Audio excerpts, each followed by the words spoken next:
A1 TV news ವೀಕ್ಷಕರಿಗೆ ಸ್ವಾಗತ. ರಸ್ತೆ ಸುರಕ್ಷತಾ ನಿಯಮ ಪಾಲಿಸಿ ARTO ಅಧಿಕಾರಿ ಬೈರಾರೆಡ್ಡಿ. ಚಿಂತಾಮಣಿ ನಗರದ KSRTC ಡಿಪೋದಲ್ಲಿ ನಡೆದ ರಾಷ್ಟ್ರೀಯ ರಸ್ತೆ ಸುರಕ್ಷತಾ ಮಾಸ ಕಾರ್ಯಕ್ರಮ. ಚಿಂತಾಮಣಿ ವಾಹನ ಮಾಲೀಕರು ಹಾಗೂ ಚಾಲಕರು ಕಡ್ಡಾಯವಾಗಿ ರಸ್ತೆ ಸುರಕ್ಷತಾ ನಿಯಮಗಳನ್ನು ಪಾಲಿಸಬೇಕು ಎಂದು ಸಹಾಯಕ ಪ್ರಾದೇಶಿಕ ಸಾರಿಗೆ ಅಧಿಕಾರಿ ಬೈರಾರೆಡ್ಡಿ ಸಲಹೆ ನೀಡಿದರು.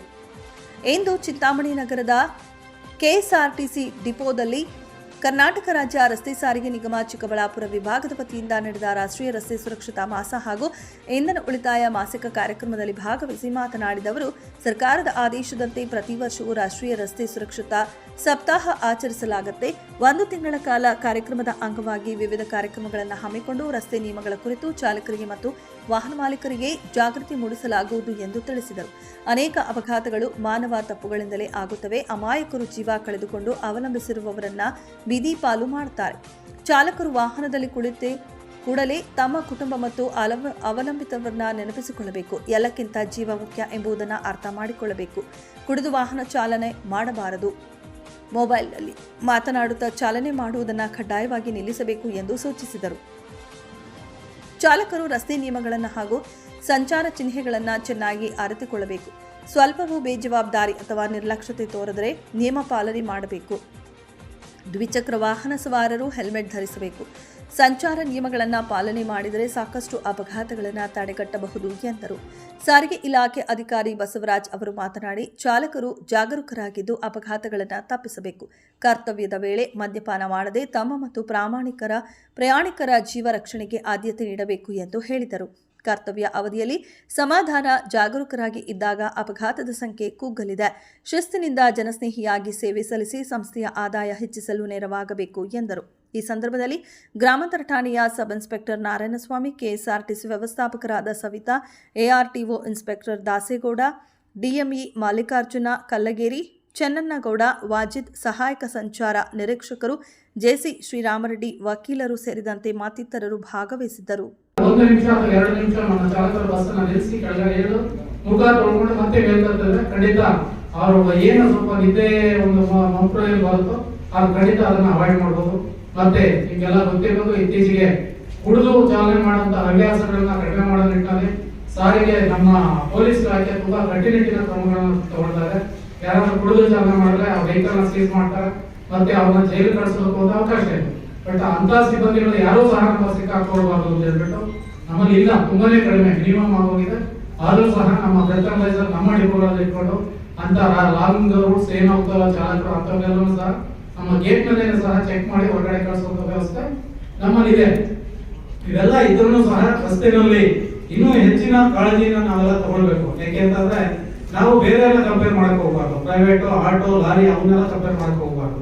ಯಾಕೆಂದ್ರೆ ಅವರಿಗೆ ಈ ಒಂದು ಸಿಸ್ಟಮ್ ನಲ್ಲಿ ಎಲ್ಲ ನಾವೆಲ್ಲ ನಿಮ್ಗೆಲ್ಲ ಹೇಳ್ತಾ ಇದೀವಲ್ಲ, ಆ ತರ ಅವೆಲ್ಲ ಕೂರಿಸಿ ಮತ್ತೆ ಹೇಳಕ್ ಆಗೋದಿಲ್ಲ. ನಾವು ಸಿಸ್ಟಮ್ ಕೆಳಗಡೆ ಕೆಲಸ ಮಾಡ್ತಾ ಇದೀವಿ ಅಂದಾಗ ನಮ್ಮಲ್ಲಿ ಹೆಚ್ಚಿನ ಡಿಸಿಪ್ಲಿನ್ ಇರಬೇಕು. ಬೇರೆಯವರು ನಮ್ಮನ್ನು ನೋಡಿ ಕಲಿಬೇಕು. KSRTC ಚಾಲಕರು ನೋಡಿ ಎಷ್ಟು ಚೆನ್ನಾಗಿದ್ದಾರೆ, KSRTC ಸಿಬ್ಬಂದಿ ಎಷ್ಟು ಚೆನ್ನಾಗಿದ್ದಾರೆ, ನಾವು ಅವ್ರನ್ನ ಫಾಲೋ ಮಾಡ್ಬೇಕು, ನಾವು ಅವ್ರಿಗೆ ಮಾದರಿ.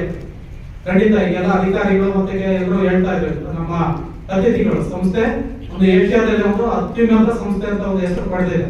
ಆ ಒಂದು ಹೆಸರು ಬರೋದಕ್ಕೆ ಒಂದು ನಾವೆಲ್ಲ ಏನು ಈ ಸಂಸ್ಥೆಯಲ್ಲಿ ಕೆಲಸ ಮಾಡ್ತೇವೆ, ನಾವೆಷ್ಟು ಮುಖ್ಯನೋ ಅದೇ ರೀತಿ ನಮಗೆ ಸಹಕಾರ ನೀಡ್ತಾರಂತ ಸಾರ್ವಜನಿಕರು ಸಹ ತುಂಬಾನೇ ಮುಖ್ಯ. ಭಾರತದಲ್ಲಿ ತುಂಬಾ ಅತಿ ಹೆಚ್ಚಿನ ಬಸ್ಸುಗಳನ್ನ ಹೊಂದಿರುವಂತಹ ಸಂಸ್ಥೆ ಅಂತಂದ್ರೆ ಕರ್ನಾಟಕದಲ್ಲಿ ನಮ್ಮ ಸಾರಿಗೆ ಸಂಸ್ಥೆನೇ ಅತಿ ಹೆಚ್ಚಿನ ಬಸ್ಸುಗಳನ್ನ ಹೊಂದಿರೋದು. ಅದಕ್ಕೆ ನಾವೆಲ್ಲ ಹೆಮ್ಮೆ ಪಡಬೇಕು. ಯಾಕೆ ದಿನದಿಂದ ದಿನಕ್ಕೆ ನಮ್ಮ ಸಾರಿಗೆ ಬಸ್ಗಳು ಜಾಸ್ತಿ ಆಗ್ತಾ ಇದೆ ಅಂತಂದ್ರೆ ನಮ್ಮ ಸೇವೆಯನ್ನು ಗುರುತಿಸಿ ಸಾರ್ವಜನಿಕರು ಹೆಚ್ಚಿನ ರೀತಿಯಲ್ಲಿ ನಮ್ಮ ಬಸ್ಸುಗಳಲ್ಲಿ ಪ್ರಯಾಣ ಮಾಡ್ತಾ ಇದ್ದಾರೆ. ಆದ್ರಿಂದ ಅವರ ಏನು ಜನರು ಹೆಚ್ಚಿಗೆ ಬಂದಷ್ಟು ನಾವು ಬಸ್ಸುಗಳನ್ನು ಸಹ ಹೆಚ್ಚಿಗೆ ಮಾಡ್ತಾ ಹೋಗ್ತಾ ಇದೀವಿ. ಆದ್ರಿಂದ ಈ ಸಂಸ್ಥೆ ಒಂದು ಉನ್ನತ ಮಟ್ಟದಲ್ಲಿ ಬೆಳೀತಾ ಇದೆ. ಇದೇ ರೀತಿ ಬೆಳಿಬೇಕು ಅಂತ ಅಂದ್ರೆ ಸಾರ್ವಜನಿಕ ಇನ್ನೂ ಉತ್ತಮವಾದ ಸೇವೆ ನೀಡಬೇಕು. ಮತ್ತೆ ಅಪಘಾತ ರಹಿತವಾದ ಮತ್ತೆ ಏನು ಸಾರ್ವಜನಿಕರು ನಮ್ಮನ್ನ ನಂಬಿ ಬರ್ತಾರ ಅವ್ರನ್ನ ಸೇಫ್ ಆಗಿ ಒಂದು ಸ್ಥಳದಿಂದ ಇನ್ನೊಂದು ಸ್ಥಳಕ್ಕೆ ಕರ್ಕೊಂಡು ಹೋಗಿ ಬಿಡುವಂತ ಒಂದು ವ್ಯವಸ್ಥೆನ ನಾವೆಲ್ಲರೂ ಸಹ ಮಾಡೋ ಒಂದು ನಿಟ್ಟಿನಲ್ಲಿ ಕೆಲಸ ಮಾಡಬೇಕು. ಮತ್ತೆ ಜನವರಿ ತಿಂಗಳಲ್ಲಿ ಆಚರಣೆ ಮಾಡ್ತಾ ಇದ್ದೀವಿ. ಯಾಕಂದ್ರೆ ಅದ್ರ ಉದ್ದೇಶ ಏನು ಅಂತಲೇ ನಮ್ಗೆಲ್ಲ ಗೊತ್ತಿರುವಂತ ವಿಷಯ ಅನ್ಕೊಳ್ತೀವಿ. ಉದ್ದೇಶ ಏನಿಲ್ಲ, ಅಪಘಾತಗಳನ್ನು ಕಡಿಮೆ ಮಾಡುವುದರ ಉದ್ದೇಶ ಮುಂದೆ ಅಂದ್ರೆ ಪ್ರತಿ ವರ್ಷ ಅಪಘಾತಗಳು ದಿನೇ ದಿನೇ ಜಾಸ್ತಿ ಆಗ್ತಾ ಇದೆ. ಯಾಕೆ ಜಾಸ್ತಿ ಆಗ್ತಾ ಇದೆ? ಜನಸಂಖ್ಯೆ ಜಾಸ್ತಿ ಆಗ್ತದೆ, ವೇಗವು ಜಾಸ್ತಿ ಆಗ್ತದೆ. ಪ್ರತಿ ವರ್ಷ ಇನ್ಕ್ರೀಸ್ಮೆಂಟ್ ಎಲ್ಲ ಜಾಸ್ತಿ ಆಗ್ತದೆ. ಅಂದ್ರೆ ಜನರು ಮತ್ತೆ ರೋಡ್ ಅಷ್ಟೇ ಇದೆ. ಯಾವಾಗ ಜನಸಂಖ್ಯೆ ಜಾಸ್ತಿ ಆಗುತ್ತೆ, ಯಾವಾಗ ಇವು ವಾಹನ ಜಾಸ್ತಿ ಆಗುತ್ತೆ, ಅಪಘಾತಗಳು ಜಾಸ್ತಿ ಆಗುತ್ತೆ. ಅದನ್ನು ಕಡಿಮೆ ಮಾಡುವ ಉದ್ದೇಶದಿಂದ ನಾವೆಲ್ಲ ಈ ರಸ್ತೆ ಸುರಕ್ಷತಾ ಸಪ್ತಾಹವನ್ನು ಪ್ರತಿ ವರ್ಷ ಆಚರಣೆ ಮಾಡ್ಕೊಂಡು ಬರ್ತೀವಿ. ಅದು ಯಾರು ನಾವು ನಮ್ಮ ಸಾರಿಗೆ ಇಲಾಖೆ, KSRTC ಮತ್ತು ಎಲ್ಲ ಪೊಲೀಸ್ ಇಲಾಖೆ ಮತ್ತು ತಾಲೂಕು ಕಾನೂನು ಸೇವಾ ಸಂಸ್ಥೆ ಸಂಯುಕ್ತ ಆಶ್ರಯದಲ್ಲಿ ಎಲ್ಲ ಪ್ರತಿ ದಿವಸನೂ ನಾವು ಪ್ರತಿ ಜನವರಿ 1ರಿಂದ 31ರವರೆಗೂ ನಾವು ಸಪ್ತಾಹವನ್ನು ಆಚರಣೆ ಮಾಡಿಕೊಳ್ಳೋಕ್ಕೆ ಎಲ್ಲ ಕಾರ್ಯಕ್ರಮ ಹಮ್ಮಿಕೊಂಡಿದ್ದೀವಿ. ಇನ್ನೊಂದು ಉದ್ದೇಶ ಅಂದರೆ ಈ ಅಪಘಾತಗಳು ಯಾಕೆ ಏನಾಗ್ತದೆ, ನಿಮ್ಮ ಚಾಲಕರು ಇಂಪಾರ್ಟೆಂಟ್ ಅಂದರೆ ಚಾಲಕರ ಮನಸ್ಥಿತಿ ಇರಬೇಕು, ಗಾಡಿ ಚಾಲನೆ ಮಾಡುವಾಗ ಇಂಪಾರ್ಟೆಂಟ್. ಅಂದರೆ ಮನೆಯಲ್ಲಿ ಏನೇನೋ ಸಮಸ್ಯೆ ಇಟ್ಕೊಂಡು ಗಾಡಿ ಚಾಲನೆ ಮಾಡಬಹುದು. ಮತ್ತು ನಿಮ್ಮ ಜೀವನ ಎಷ್ಟು ಮುಖ್ಯನೋ ನಿಮ್ಮ ಪಕ್ಕದಲ್ಲಿ ಗಾಡಿ ಬಳಸುವ ಜೀವನ ಅಷ್ಟೇ ಮುಖ್ಯ ಆಗುತ್ತೆ. ಸೊ ಒಂದು ಸಲ ಆಕ್ಸಿಡೆಂಟ್ ಆದರೆ ಅದು ಕೋರ್ಟು ಕಚೇರಿ ಅಲ್ಲಾಡೋದು ಎಷ್ಟು ನಿಮ್ಮದು ಅಂತ ನಿಮಗೆಲ್ಲ ಗೊತ್ತಿರುತ್ತೆ, ಎಲ್ಲ ಆಕ್ಸಿಡೆಂಟ್ ಆಗಿರೋದೆ.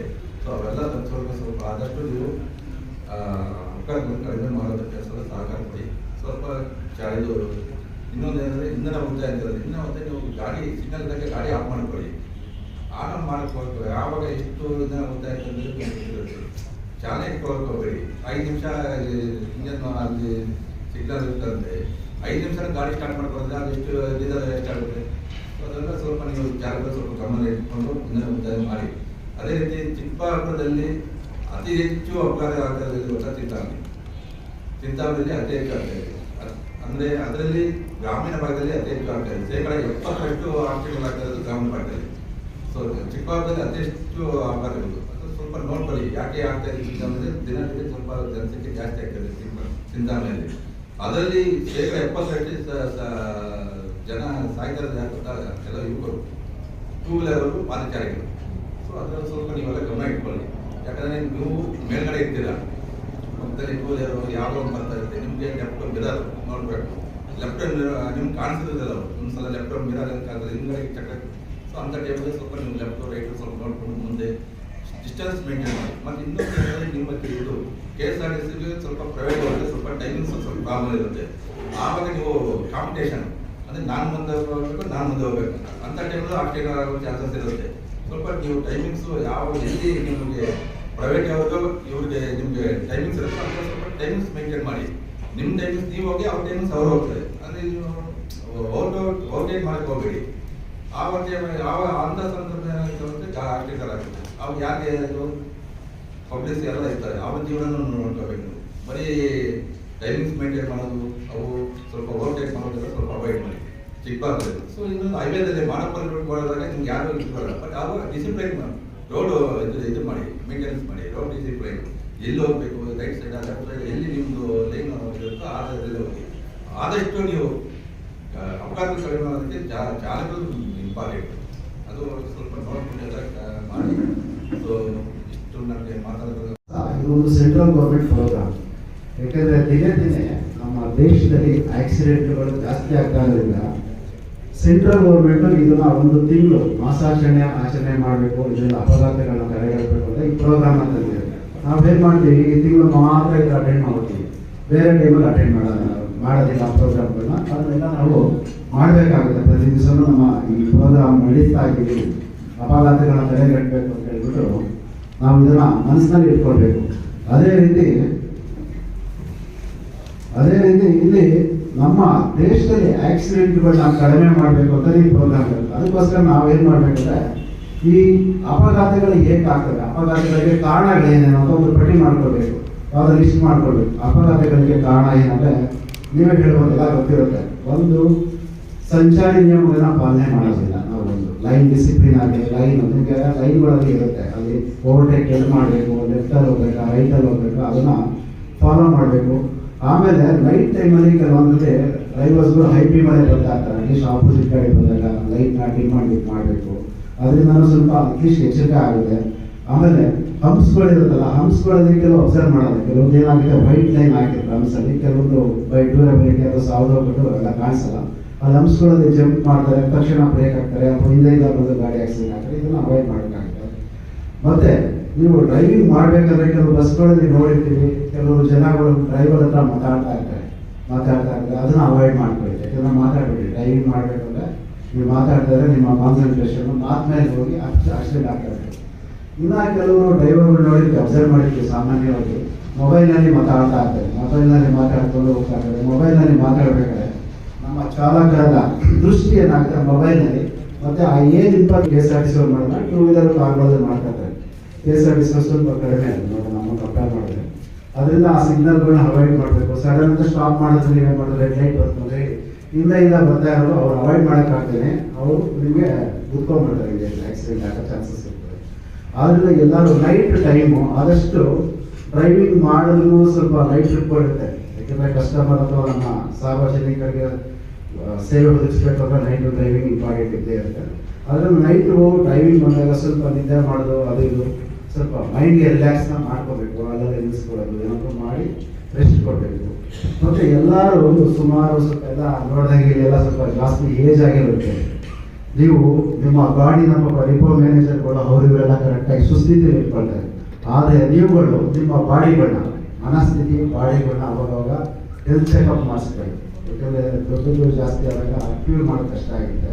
ಅದರಿಂದ ವೆಹಿಕಲ್ಲು ಫಿಟ್ನೆಸ್ ಇರುತ್ತೆ, ನಮ್ಮ ಬಾಡಿ ಅದೇ ಥರ ಫಿಟ್ನೆಸ್, ಅದ್ರ ಜೊತೆಗೆ ಬಾಡಿ ಜೊತೆಗೆ ಮೈಂಡ್ ಫಿಟ್ನೆಸ್ ಅಂತ ಇರುತ್ತೆ. ಅದರಿಂದ ನಾವೇನು ಮಾಡಬೇಕಂದ್ರೆ ಬೆಳಗ್ಗೆ ಟೈಮಲ್ಲಿ ವಾಕಿಂಗು, ಸ್ವಲ್ಪ ಯೋಗ ಅದನ್ನೆಲ್ಲ ಮಾಡಿಕೊಂಡ್ರೆ ನಮ್ಮ ಆರೋಗ್ಯ ನಾವು ಕಾಪಾಡ್ಕೋಬೇಕು. ನಮ್ಗೆ ಯಾವಾಗ ಮಾನಸಿಕ ಸ್ಥಿತಿ ಚೆನ್ನಾಗಿದ್ದಾಗ ನಾವು ಚಾಲನೆ ಚೆನ್ನಾಗಿ ಮಾಡ್ಬೋದು, ಆಕ್ಸಿಡೆಂಟ್ ಎಲ್ಲ ಕಡಿಮೆ ಮಾಡ್ಬೋದು. ಆದ್ದರಿಂದ ಎಲ್ಲರೂ ಆರೋಗ್ಯವನ್ನು ಚೆಕ್ ಮಾಡಿಸ್ಕೊಳ್ಳಿ ಅವಾಗ ಪೀರಿಯಾಡಿಕಲಿ. ಇದು ಒಂದ್ಸರಿ ಕ್ಯಾಂಪೇನ ಮಾಡ್ತಾರೆ ಅನ್ಸುತ್ತೆ ಗೊತ್ತಿಲ್ಲ, ಅಥವಾ ನಿಯರೆಸ್ಟ್ ಹಾಸ್ಪಿಟ್ಲಿಗೆ ಹೋದ್ರೆ ಎಲ್ಲಿ ಕನ್ವೀನಿಯಂಟ್ ಆಗುತ್ತೆ ಅಲ್ಲಿ ಚೆಕ್ ಮಾಡಿಕೊಂಡು ಆರೋಗ್ಯ ಕಾಪಾಡ್ಕೊಳ್ಳಿ. ಆರೋಗ್ಯ ಆಗೋಯ್ತು ಅಂದರೆ ಯಾರೂ ಏನು ಕೊಡೋದಿಲ್ಲ. ಅಟ್ಲೀಸ್ಟ್ ಬಸ್ಸು ಅದು ಇದು ಸ್ವಲ್ಪ ಸ್ಪೇರ್ ಪಾರ್ಟ್ಸ್ ರಿಪ್ಲೇಸ್ ಮಾಡ್ಕೊಳ್ತಾರೆ. ಬಟ್ ನಮ್ಮದ್ರಲ್ಲಿ ಆ ಥರ ಇರೋದಿಲ್ಲ. ಅದರಿಂದ ದಯವಿಟ್ಟು ಎಲ್ಲರೂ ಆರೋಗ್ಯನ ಚೆಕ್ ಮಾಡಿಸ್ಕೊಳ್ಳಿ.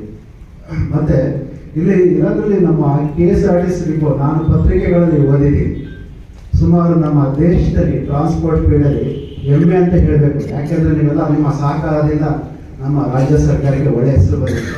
ನಮ್ಮ ಪತ್ರಿಕೆಯಲ್ಲಿ ಯಾವಾಗ ಒಂದ್ಸರಿ ನೋಡಿದೆ, 1-2 ಅವಾರ್ಡ್ ಬಂದಿದೆ. ಅಂದರೆ ಎಲ್ಲ ನಿಮ್ಮ ಚಾಲಕರು, ಸಿಬ್ಬಂದಿ ವರ್ಗದವರು, ಹೈಯರ್ ಆಫೀಸರ್ಸ್ಗಳಿಂದ ಒಳ್ಳೆಯ ಟೀಮ್ ವರ್ಕಲ್ಲಿ ಕೆಲಸ ಮಾಡೋದ್ರಿಂದ ಸುಮಾರು ನ್ಯಾಷನಲ್ ಅವಾರ್ಡ್ಸ್ಗಳು ಸಿಕ್ಕಿದೆ ಅಲ್ವಾ ಸರ್? ಅಪ್ರಿಷಿಯೇಟ್ ಮಾಡಬೇಕು ನಿಮ್ಮೆಲ್ಲ. ಯಾಕೆಂದರೆ ನೀವು ಇಷ್ಟೊಂದು ಸೇವೆ ಕೊಡ್ತಾ ಇರೋದೇ ಒಳ್ಳೆಯ ಒಂದು ಇದು. ಕೆಲವೊಂದು ಸ್ಟೇಟಲ್ಲಿ ಹೋಗಿರ್ತೀವಿ ನೋಡ್ರಿ, ಅಲ್ಲಿ ಬಸ್ಗಳೇ ಸುಸ್ತಿರಲ್ಲ, ಮಳೆ ಬಂದರೆ ರೂಫಿನಿಂದ ನೀರು ಬೀಳ್ತಾ ಇರುತ್ತೆ. ಆ ಕಡೆ ಒಬ್ಬರು ಪ್ಯಾಸೆಂಜರ್ಸ್ ಇರ್ತಾರೆ, ಅವರು ಡ್ರೈವರ್ ಎಲ್ಲ ಬಂದಿರ್ಕೊಳ್ತಾರೆ, ಈ ಥರ ಮಾಡ್ತಾರೆ. ಇದೊಂದು ಅಪ್ರಿಷಿಯೇಟ್ ಮಾಡಬೇಕು. ಇದೇ ರೀತಿ ನೀವೆಲ್ಲ ಆದಷ್ಟು ಒಳ್ಳೆಯದರಲ್ಲಿ ಚೆನ್ನಾಗಿ ಹೆಲ್ತು ಗಾಡಿಗಳನ್ನ ಇಟ್ಕೊಂಡು ಆಕ್ಸಿಡೆಂಟ್ಗಳನ್ನ ಕಡಿಮೆ ಮಾಡೋ ರೀತಿಯಲ್ಲಿ ನೀವೆಲ್ಲರೂ ಕಡಿಮೆ ಮಾಡೋದು ಎಚ್ಚರ ವಹಿಸಬೇಕು ಅಂತ ನಾನು ಹೇಳ್ತಾ ನನ್ನ ಮಾತನ್ನ ಮುಗಿಸ್ತೀನಿ. ನಾವು ಪ್ರತಿ ವರ್ಷವೂ ಸಹ ಈ ರಸ್ತೆ ಸುರಕ್ಷತಾ ಸಪ್ತಾಹ ಮತ್ತೆ ಇಂಧನ ಉಳಿತಾಯ ಸಪ್ತಾಹನ ಪ್ರತಿ ವರ್ಷ ಸಹ ಪ್ರಾರಂಭ ಮಾಡ್ತೀವಿ. ಇದು ಈಗಾಗಲೇ ನಮ್ಮ RTO ಇನ್ಸ್ಪೆಕ್ಟರ್ ಹೇಳಿದಾಗೆ ರೋಡ್ ಸೇಫ್ಟಿ ವೀಕ್ ಅಥವಾ ರೋಡ್ ಸೇಫ್ಟಿ ಮಂತ್ ಅನ್ನೋದು ಕೇವಲ ನಮ್ಮ ಇಲಾಖೆಯ ಕಾರ್ಯಕ್ರಮ ಅಲ್ಲ, ಇದು ಒಂದು ರಾಷ್ಟ್ರೀಯ ಕಾರ್ಯಕ್ರಮ. ರಾಷ್ಟ್ರೀಯ ಕಾರ್ಯಕ್ರಮಗಳು ಹಲವಾರು ಇದೆ. ಯಾವುದೋ ಒಂದು ತೊಂದರೆ, ಯಾವುದೋ ಒಂದು ಕಷ್ಟ ಸಾರ್ವಜನಿಕರಿಗೆ ಹೆಚ್ಚಿಗೆ ಆಗ್ತಾ ಹೋಗುತ್ತೆ. ಹಾಗೆ ಅದಕ್ಕೆ ಒಂದು ಸೆಂಟ್ರಲ್ ಗವರ್ಮೆಂಟ್ ಒಂದು ಕಾರ್ಯಕ್ರಮವನ್ನು ರೂಪಿಸುತ್ತೆ. ಅದರಲ್ಲಿ ರಸ್ತೆ ಸುರಕ್ಷತಾ ಸಪ್ತಾಹ ಸಹ ಒಂದು. ಈ ರಸ್ತೆ ಅಪಘಾತಗಳು ವರ್ಷದಿಂದ ವರ್ಷಕ್ಕೆ ದಿನದಿಂದ ದಿನಕ್ಕೆ ಹೆಚ್ಚಿಗೆ ಆಗ್ತಾ ಇದೆ. ಇದರಿಂದ ಹಲವಾರು ಅನಾಹುತಗಳಾಗ್ತದೆ, ಹಲವಾರು ಜನ ಗಾಯಗಳಾಗ್ತಾ ಇದ್ದಾರೆ, ಸಾವಿರಾರು ಜನ ಪ್ರಾಣ ಕಳ್ಕೊಳ್ತಾ ಇದ್ದಾರೆ. ಇದಕ್ಕೆ ಒಂದು ಕಾರ್ಯಕ್ರಮ ರೂಪಿಸಬೇಕು. ಈ ಕಾರ್ಯಕ್ರಮನ ಪ್ರತಿಯೊಬ್ಬರಿಗೂ ಸಹ ತಲುಪಿಸಬೇಕು. ಕೇಂದ್ರ ಕಚೇರಿಯ ಮಟ್ಟದಿಂದ, ರಾಜ್ಯ ಸರ್ಕಾರದ ಮಟ್ಟದಿಂದ ಎಲ್ಲ ಇಲಾಖೆಗಳು ಸೇರಿಬಿಟ್ಟು ಆ ಕಾರ್ಯಕ್ರಮಗಳನ್ನ ಪ್ರತಿಯೊಬ್ಬ ಸಾರ್ವಜನಿಕರು ತಲುಪಿಸಬೇಕು ಅನ್ನೋ ಒಂದು ನಿಟ್ಟಿನಲ್ಲಿ ಒಂದು ರೋಡ್ ಸೇಫ್ಟಿ ಕಾರ್ಯಕ್ರಮನ ಹಮ್ಮಿಕೊಂಡಿದ್ದೀವಿ. ಈ ಕಾರ್ಯಕ್ರಮನ ಪ್ರತಿ ವರ್ಷನೂ ಸಹ ವರ್ಷದ ಪ್ರಾರಂಭದಿಂದ ಪ್ರಾರಂಭ ಮಾಡ್ತೀವಿ, 1ನೇ ತಾರೀಕು. ಯಾಕೆಂತಂದ್ರೆ ವರ್ಷದ ಪ್ರಾರಂಭ ನಾವೆಲ್ಲರೂ ಸಹ ಒಳ್ಳೆ ರೀತಿಯಲ್ಲಿ ಪ್ರಾರಂಭವಾಗಿ ಮತ್ತೆ ವರ್ಷ ಪೂರ್ತಿ ಅದೇ ರೀತಿ ನಡ್ಕೊಂಡು ಹೋಗ್ಲಿ ಅನ್ನೋದು ನಮ್ಮೆಲ್ಲರ ಉದ್ದೇಶ. ಅದೇ ರೀತಿ ರಸ್ತೆ ಸುರಕ್ಷತಾ ಸಪ್ತಾಹ ಸಹ 1ನೇ ತಾರೀಕಿಗೆ ಪ್ರಾರಂಭ ಮಾಡ್ತೇವೆ. ಒಂದು ಒಳ್ಳೆಯ ರೀತಿಯಲ್ಲಿ ರಸ್ತೆ ಸುರಕ್ಷಾ ಸಪ್ತಾಹ ಪ್ರಾರಂಭವಾಗುತ್ತೆ. ವರ್ಷ ಪೂರ್ತಿ ನಾವೇನು 1ನೇ ತಾರೀಕಿಂದ ಮೊದಲನೇ ತಿಂಗಳ ನಾವೇನು ಪ್ರಾರಂಭ ಮಾಡಿ ಅದರಿಂದ ಏನ್ ತಿಳ್ಕೊಳ್ತೀವಿ ಅದನ್ನ ಎಲ್ಲರೂ ಸಹ ಫಾಲೋ ಮಾಡಿ, ಅದರಿಂದ ಎಲ್ಲ ಸಾರ್ವಜನಿಕರಿಗೆ, ಸಿಬ್ಬಂದಿಗಳಿಗೆ, ಎಲ್ಲ ಇಲಾಖೆಯ ಇಂದ ನೀಡುವ ಮಾಹಿತಿ ತಲುಪಿ ಎಲ್ಲರಿಗೂ ಸಹ ಒಳ್ಳೆಯದಾಗಲಿ ಅನ್ನೋ ನಿಟ್ಟಿನಲ್ಲಿ ಕಾರ್ಯಕ್ರಮ ಪ್ರಾರಂಭ ಆಗಿರ್ತದೆ. ಇದನ್ನ ನಾವು ನಮ್ಮೆಲ್ಲರಿಗೂ ಗೊತ್ತಿದೆ ರೋಡ್ ಸೇಫ್ಟಿ ಅಂತ ಏನು ಅಂತ ಹೇಳ್ತೀವಿ. ರೋಡ್ ಸೇಫ್ಟಿ ಅಂದ್ರೆ ನಾವು ಪ್ರತಿಯೊಬ್ಬರು ತಿಳ್ಕೊಳ್ಳೋದು ಬರೀ ಚಾಲಕರು ಅಂತ ಹೇಳ್ಬೇಕು. ಬರೀ ಚಾಲಕರಿಗೆ ಅಷ್ಟೇ ಸಂಬಂಧ ಅಲ್ಲ, ಸಾರ್ವಜನಿಕರಿಂದ ಸಹಭಾಗಿತ್ವನೂ ಸಹ ಇದರಲ್ಲಿ ತುಂಬಾ ಮುಖ್ಯವಾಗುತ್ತೆ. ಯಾಕೆಂದ್ರೆ ರಸ್ತೆಯಲ್ಲಿ ಹೋಗ್ತಾ ಇರೋರು ಪ್ರತಿಯೊಬ್ಬರು ಸಹ ರಸ್ತೆ ನಿಯಮಗಳ ಬಗ್ಗೆ ತಿಳ್ಕೊಂಡಿದ್ರೆ ಈ ಒಂದು ಕಾರ್ಯಕ್ರಮ ನಿಜವಾಗ್ಲೂ ಸಹ ಸಫಲವಾಗುತ್ತೆ. ಮತ್ತೆ ಇದಕ್ಕೊಂದು ಅರ್ಥ ಇರುತ್ತೆ. ಈ ರೋಡ್ ಸೇಫ್ಟಿ ಕಾರ್ಯಕ್ರಮನ ನಮ್ಮ RTO ಅಧಿಕಾರಿಗಳು ಕೊಡ್ತಾರೆ, ಪೊಲೀಸ್ ಇಲಾಖೆ ಅಧಿಕಾರಿಗಳು ಕೊಡ್ತಾರೆ, ಮತ್ತೆ ಆರೋಗ್ಯ ಇಲಾಖೆಯ ಅಧಿಕಾರಿಗಳು ಕೊಡ್ತಾರೆ. ಯಾಕೆಂತಂದ್ರೆ ಇದು ಎಲ್ಲರೂ ಸಹ ಎಲ್ಲರ ಒಂದು ಸಹಭಾಗಿತ್ವದಲ್ಲಿ ನಡಿಬೇಕು. ಸೊ ಸುಪ್ರೀಂ ಕೋರ್ಟ್ ನ ನಿರ್ದೇಶನ ಇದೆ. ರೋಡ್ ಸೇಫ್ಟಿ ಕಮಿಟಿ ಅಂತ ಒಂದು ಡಿಸ್ಟ್ರಿಕ್ಟ್ ನಲ್ಲಿ ಮಾಡಿದ್ದಾರೆ. ಏನಕ್ಕೆ ಅಂತಂದ್ರೆ ರೋಡ್ ಸೇಫ್ಟಿ ಕಮಿಟಿಯ ಮುಖ್ಯ ಉದ್ದೇಶ ರೋಡ್ ಸೇಫ್ಟಿ ಬಗ್ಗೆ ಡಿಸ್ಟ್ರಿಕ್ಟ್ ನಲ್ಲಿ ಏನೇನು ಕಾರ್ಯಕ್ರಮಗಳು ಹಮ್ಮಿಕೊಳ್ಬೇಕು ಆ ಕಾರ್ಯಕ್ರಮಗಳನ್ನ ಹಮ್ಮಿಕೊಳ್ಬೇಕು. ಆ ರೋಡ್ ಸೇಫ್ಟಿ ಕಮಿಟಿನಲ್ಲಿ ನಮ್ಮ ಜಿಲ್ಲಾಧಿಕಾರಿಗಳು ಇರ್ತಾರೆ, SP ಸಾಹೇಬರು ಇರ್ತಾರೆ, RTO ಅಧಿಕಾರಿಗಳು ಇರ್ತಾರೆ, DDP ಇರ್ತಾರೆ, ಮತ್ತೆ DHO ಇರ್ತಾರೆ, ಮತ್ತೆ PWD ಇಂಜಿನಿಯರ್ಸ್ ಇರ್ತಾರೆ. ಯಾಕೆ ಇವೆಲ್ಲ ಯಾಕೆ ಇರಬೇಕು? ಯಾಕೆಂದ್ರೆ ರೋಡ್ ಸೇಫ್ಟಿ ನಲ್ಲಿ ಪ್ರತಿಯೊಂದು ಇಲಾಖೆಯಲ್ಲೂ ಸಹ ಅದರದೇ ಆದ ಮಹತ್ವ ಇರುತ್ತೆ, ಅವರವರ ಕೆಲಸಗಳು ಇರುತ್ತೆ. ಅವರೆಲ್ಲರೂ ಸಹ ಸರಿಯಾಗಿ ನಿರ್ವಹಣೆ ಮಾಡಿ ಅದನ್ನ ಸಾರ್ವಜನಿಕರಿಗೆ ತಲುಪಿಸಿದ್ರೆ ಖಂಡಿತ ಈ ರಸ್ತೆ ಅಪಘಾತಗಳನ್ನ ಕಡಿಮೆ ಮಾಡಬಹುದು. ಮತ್ತೆ ಅಪಘಾತದಿಂದ ಆಗುವ ಒಂದು ಅನಾಹುತಗಳನ್ನ ಕಡಿಮೆ ಮಾಡೋ ನಿಟ್ಟಿನಲ್ಲಿ ಈ ಒಂದು ಕಮಿಟಿ ಇದೆ. ಇದು ಸುಪ್ರೀಂ ಕೋರ್ಟ್ ನ ನಿರ್ದೇಶನದ ಪ್ರಕಾರ ನಡೆಯುವಂತಹ ಒಂದು ಕಮಿಟಿ. ನಮ್ಮ ಇಲಾಖೆಯಲ್ಲಿ ಈ ರಸ್ತೆ ಅಪಘಾತಗಳನ್ನ ತಡೆಗಟ್ಟುವ ನಿಟ್ಟಿನಲ್ಲಿ ಹಲವಾರು ಕಾರ್ಯಕ್ರಮಗಳನ್ನ ನಾವು ಹಾಕೊಳ್ತೇವೆ. ಪ್ರತಿಯೊಬ್ಬರು ಸಹ ಹೊರಗಡೆ ಯಾರಾದ್ರೂ ಡ್ರೈವಿಂಗ್ ಲೈಸೆನ್ಸ್ ಇಲ್ಲದೆ ಡ್ರೈವ್ ಮಾಡಬಹುದು. ಬಟ್ ನಮ್ಮ ಇಲಾಖೆಯಲ್ಲಿ ಯಾರು ಸಹ ಡ್ರೈವಿಂಗ್ ಲೈಸೆನ್ಸ್ ಇಲ್ಲದೆ ಚಾಲನೆ ಮಾಡಕ್ಕೆ ಸಾಧ್ಯನೇ ಇಲ್ಲ. ಅದೇ ರೀತಿ ಡ್ರೈವಿಂಗ್ ರಿನ್ಯೂವಲ್ ಇಲ್ಲದೆ ಯಾರು ಸಹ ಡ್ರೈವಿಂಗ್ ಇಲ್ಲಿ ಕೆಲಸ ನಮ್ಮಲ್ಲಿ ಮಾಡಕ್ ಸಾಧ್ಯ ಇಲ್ಲ. ಪ್ರತಿಯೊಬ್ಬರದ್ದು ರೆಕಾರ್ಡ್ಸ್ ಇಟ್ಟಿರ್ತೀವಿ, ನಿಮ್ಮ ಡ್ರೈವಿಂಗ್ ಲೈಸೆನ್ಸ್ ರಿನ್ಯೂವಲ್ ಆಗಬೇಕು. ಮತ್ತೆ ಈಗ 5 ವರ್ಷಕ್ಕೆ ಒಂದ್ಸಲ ಎಲ್ಲಾ ಚಾಲಕರು ನಿಮ್ಮ ಡ್ರೈವಿಂಗ್ ಲೈಸೆನ್ಸ್ ರಿನ್ಯೂವಲ್ ಮಾಡಬೇಕು. ಅದು ಸಹ ಕೇಂದ್ರ ಸರ್ಕಾರದ ಒಂದು ನಿರ್ದೇಶನ. ಮೊದಲೇ ಈಗ ಹೊಸ ಒಂದು ಕಾರ್ಯಕ್ರಮ, ಪ್ರತಿಯೊಬ್ಬರು 5 ವರ್ಷಕ್ಕೆ ನೀವು ಲೈಸೆನ್ಸ್ ರಿನ್ಯೂವಲ್ ಮಾಡಕ್ ಹೋದಾಗ ನೀವು 1 ದಿವಸದ ತರಬೇತಿ, ರಸ್ತೆ ಸುರಕ್ಷತೆಗೆ ಸಂಬಂಧಪಟ್ಟಂತ ತರಬೇತಿಯನ್ನು ಕಡ್ಡಾಯವಾಗಿ ಪಡ್ಕೊಳ್ಬೇಕು. ಎಲ್ಲರೂ ಸಹ ಹೋಗ್ಬೇಕು, ಒನ್ ಡೇ ಟ್ರೈನಿಂಗ್ ತಗೊಳ್ಬೇಕು. ದೆನ್ ಅದಾದ್ಮೇಲೆ ನಿಮ್ಗೆ ಒಂದು ಡ್ರೈವಿಂಗ್ ಲೈಸೆನ್ಸ್ ರಿನ್ಯೂವಲ್ ಆಗೇ ಆಗುತ್ತೆ. ಯಾಕಂದ್ರೆ ಇವೆಲ್ಲ ಕಾರ್ಯಕ್ರಮಗಳಿಂದ ದಿನದಿಂದ ದಿನಕ್ಕೆ ರೋಡ್ ಸೇಫ್ಟಿ ಬಗ್ಗೆ ಅವೇರ್ನೆಸ್ ಜಾಸ್ತಿ ಆಗ್ತಾ ಇದೆ. ಆದ್ರೂ ಸಹ ಅಪಘಾತಗಳು ಕಡಿಮೆ ಆಗ್ತಾ ಇಲ್ಲ. ಯಾಕೆಂದ್ರೆ ನಾವೆಷ್ಟು ಅವೇರ್ನೆಸ್ ಕೊಡ್ತಾ ಇದೀವೋ ಅದಕ್ಕಿಂತ ಹೆಚ್ಚಿನ ರೀತಿಯಲ್ಲಿ ರಸ್ತೆನಲ್ಲಿ ವೆಹಿಕಲ್ ಜಾಸ್ತಿ ಆಗ್ತಾ ಇದೆ. ಅದೇ ರೀತಿ ಜನಸಂಖ್ಯೆನೂ ಜಾಸ್ತಿ ಆಗ್ತಾ ಇದೆ. ಜನಸಂಖ್ಯೆ ಮತ್ತೆ ವೆಹಿಕಲ್ ಜಾಸ್ತಿ ಆದಾಗೆ ನಮ್ಮಲ್ಲೂ ಸಹ ಒಂದು ಅರಿವು ಅನ್ನೋದು ಜಾಸ್ತಿ ಆಗ್ತಾ ಹೋಗ್ಬೇಕು. ಆಗ ಈ ಅಪಘಾತಗಳು ಅನ್ನೋದು ಸ್ವಲ್ಪ ಕಡಿಮೆ ಆಗ್ತಾ ಹೋಗುತ್ತೆ ಅಂತ ನಾನು ಹೇಳಕ್ಕೆ ಇಷ್ಟಪಡ್ತೀನಿ.